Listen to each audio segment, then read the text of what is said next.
मित्रों, आज हम सूरदास के जो पद दिए गए हैं उनके बारे में आज हम पढ़ेंगे। पिछले क्लास में हम लोगों ने कबीर के दोहे के बारे में जाना। उसके बाद रहीम के कुछ दोहे दिए गए हैं, लेकिन इस शिक्षा सत्र में रहीम के दोहे को हमारे जो पाठ्यक्रम से काट दिया गया है। इसलिए आज हम सूरदास के जो दो पद दिए गए हैं उनके बारे में हम पढ़ेंगे। सूरदास ऐसा कहते हैं कि सूरदास जी जन्म से अंधे थे। उनके गुरु वल्लभाचार्य जी ने उनके गीत सुनकर, भजन सुनकर उन्हें अपने साथ वृंदावन ले गए थे। वहाँ उनको कृष्ण की कीर्तन सेवा में लगा दिया गया। सूरदास रोज नए नए पद लिखकर श्रीनाथ जी के सामने गीत गाते थे और उनको प्रसन्न करते थे। श्रीमद् भागवत पर आधारित उनके अधिकांश पद सूर सागर नामक प्रसिद्ध ग्रंथ में संकलित है। सूरदास की सबसे बड़ी विशेषता है, सूर हमेशा श्री कृष्ण की बाल लीलाओं का विशद वर्णन करते हैं। और आश्चर्य है कि इस अंधे कवि ने बाल मनोविज्ञान और वात्सल्य रस का कोना कोना छान डाला है। सूरदास पुष्टि संप्रदाय के प्रवर्तक थे। पुष्टि का अर्थ भगवत अनुग्रह, भगवान की कृपा। सूरदास अपने श्याम से सर्वदा कृपा की भिक्षा करते थे। वे मुक्ति या मोक्ष नहीं चाहते थे, बल्कि प्रभु के साथ लीला का आनंद लेना, इसी मर्त्यलोक में ही रहकर परमानंद का सुख भोगना चाहते थे। तो आइए उनका जो पहला पद दिया गया है उसको हम वाचन करते हैं। जसोदा हरि पालने झुलावे, हलरावे दुलराई मल्हावे, जोई सोई कछु गावे, मेरे लाल को आओ निंदरिया, काहे न आने सुला, तू काहे नहीं बेगही आवे, तो को कान्ह बुलावे, कबहू पलक हरि मूंद लेत हैं, कबहू अधर फरकावे, सोवत जानी मौन रही, करी करी सैन बतावे, यही अंतर अकुलाई उठे हरि, जसुमती मधुर गावे, जो सुख सुर अमर मुनि दुर्लभ, सो नंद भामिनी पावे। यहाँ यशोदा मैया और श्री कृष्ण के बीच जो लीलाएं हो रही हैं उनके बारे में वर्णन किया गया है।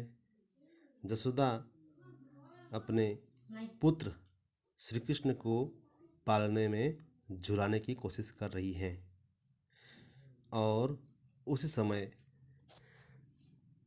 यह वर्णन किया गया है कि जसोदा हरि पालने झुलावे, हलरावे दुलरावे मल्हावे, जोई सोई कछु गावे।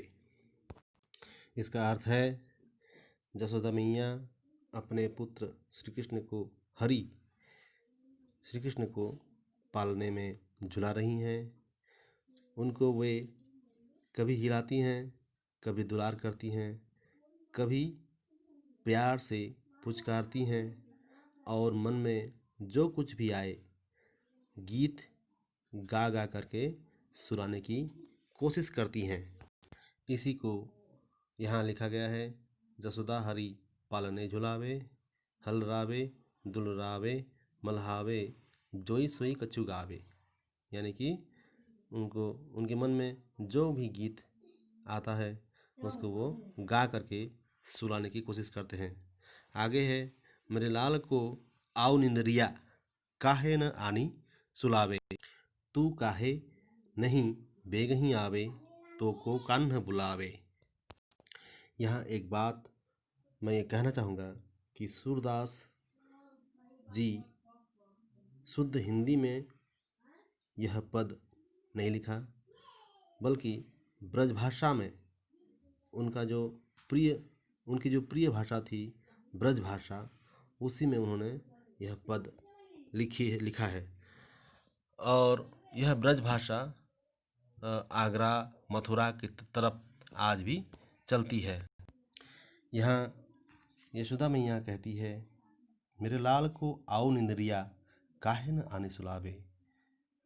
इसका अर्थ है कि मेरे पुत्र को जल्दी नींद आ जाए, हे निंदिया रानी। निंदरिया निंदरिया कह करके पुकारती हैं नींद को, और कहती हैं काहे न आने सुलावे, तू जल्दी आकर के उसे क्यों नहीं सुलाती।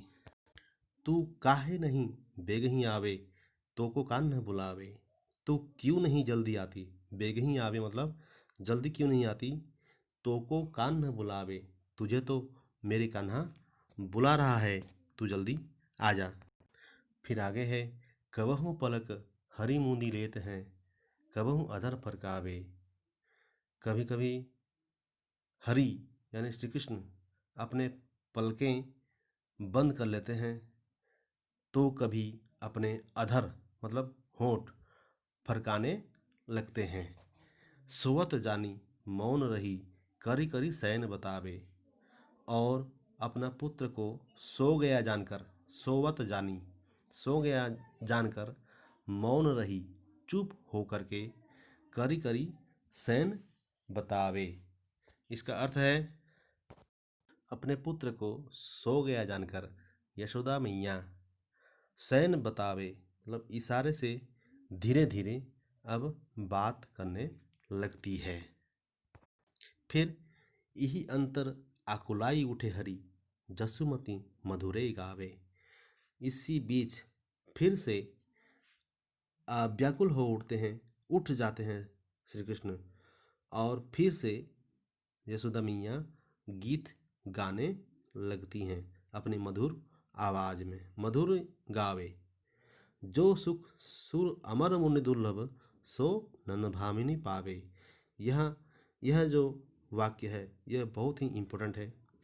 इसमें सूरदास जी यह कहना चाहते हैं कि जिस सुख के लिए देवता ऋषि मुनि हर दिन व्याकुल होते रहते हैं, जिस सुख को पाने के लिए ऋषि मुनि और देवता व्याकुल होते रहते हैं, उनको जो सुख नहीं मिल पाता, उनके लिए जो सुख दुर्लभ है, वह अभी नंद भामिनी, इसका मतलब है यशोदा मैया नंद की भामिनी, नंद राजा की पत्नी, अभी वह पा रही है।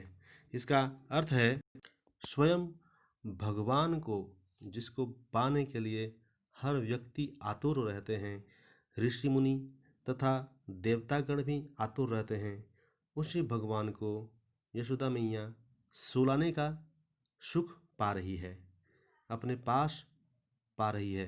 तो इसलिए सूरदास कहते हैं कि जो सुख सुर अमर मुनि दुर्लभ, सो नंद भामिनी पावे। इसके आगे जो दूसरा एक पद है, मैया कबही बढ़ेगी चोटी, कितनी बार मुही दूध पियत भई, यह अजहू है छोटी। तू जो कहती बल की बेनी ज्यों, वे हैं लांबी मोटी, काढ़त गुहत नहावत ओछत, नागिन सी भुई लोटी। कांचो दूध पियावत पची पची, दे तीन माखन रोटी। सूर श्याम चिर जीवो दो भैया, हरी हलधर की जोटी। ध्यान दें, यहाँ सूरज लिखा है, जबकि ये होना चाहिए सूर श्याम चिर जीवो दो भैया, हरी हलधर की जोटी। इस पद को आप लोगों ने क्लास 9th में भी पढ़ा था। यहाँ श्री कृष्ण के उस समय की बात कही गई है जब श्री कृष्ण कुछ बड़े हो गए थे और अपनी माँ से बहुत सारी शिकायत लेकर के आते थे।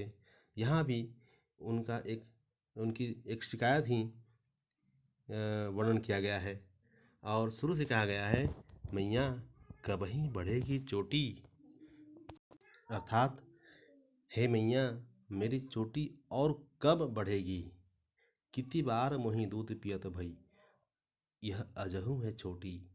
कितने बार हो गए मुझे दूध पीते हुए, लेकिन आज भी यह छोटी ही क्यों है। यह शिकायत करते हैं श्री कृष्ण अपनी मैया से।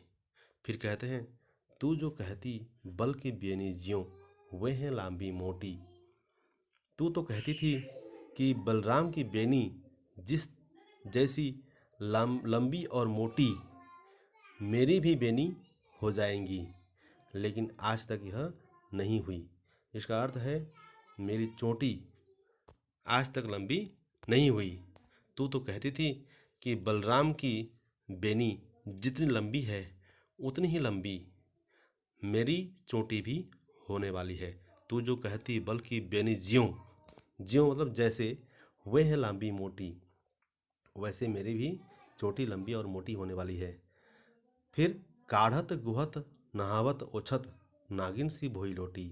और कहती थी कि जब मैं उन चोटियों को खोलूँगा, उन बालों को खोलूँगा, काढ़त गुहत मतलब गूंथते समय, खोलते समय, गूंथते समय और नहाते समय और उनको पोंछते समय, काढ़त गुहत नहावत और ओछत, नागिन सी भोई लोटी। मतलब नागिन जिस तरह से जमीन पर लौटती रहती है, उसी तरह मेरी भी चोटी जमीन में लौटने लगेगी, लेकिन आज तक यह न लंबी हुई न मोटी हुई। फिर आगे कहते हैं, कांचो दूध पियावत पची पची, देती न माखन रोटी। और मुझे तू जबरन पची पची मतलब ज़बरदस्ती मुझे तू कच्चा दूध ही पिलाती है और कहती है कि कच्चा दूध पी ले, इससे बाल बढ़ जाएंगे। कांचो दूध पियावत पची पची, देती न माखन रोटी। मुझे माखन और रोटी खाने को तू देती ही नहीं। आगे जो वाक्य है ये भी बहुत इम्पोर्टेंट है। सुर श्याम चिर जीवो दो भैया, हरी हलधर की जोटी। सुर श्याम, सूरदास कहते हैं कि ये जो श्याम, कृष्ण और बलराम जो दो भाई हैं, इन दोनों की जोड़ी चिर जीवो, सभी दिन के लिए, हर दिन सदैव ऐसा ही बने रहे, जिंदा रहे। हरि और हलधर की जोटी इसी तरह से दोनों में प्यार बने रहे। सूर श्याम चिर जीवो दो भैया, हरि हलधर की जोटी। आशा है आप लोगों को भी समझ में आया होगा। और क्योंकि ये जो दूसरा पद है ये क्लास 9th में तुम लोगों ने पढ़ा था, तो इसको समझने में तुम्हें कोई परेशानी नहीं होगी, ऐसा मैं सोचता हूँ। इसके नीचे इस जो इन पदों के शब्दार्थ दिए गए हैं, इनको भी तुम लोग पढ़ना और शब्दार्थ जानकर उन पदों को समझने में तुम्हें बहुत ही आसानी होगी और इस चैप्टर से आने वाले कोई भी प्रश्न का समाधान आप लोग कर पाएंगे, मुझे यह आशा है। धन्यवाद।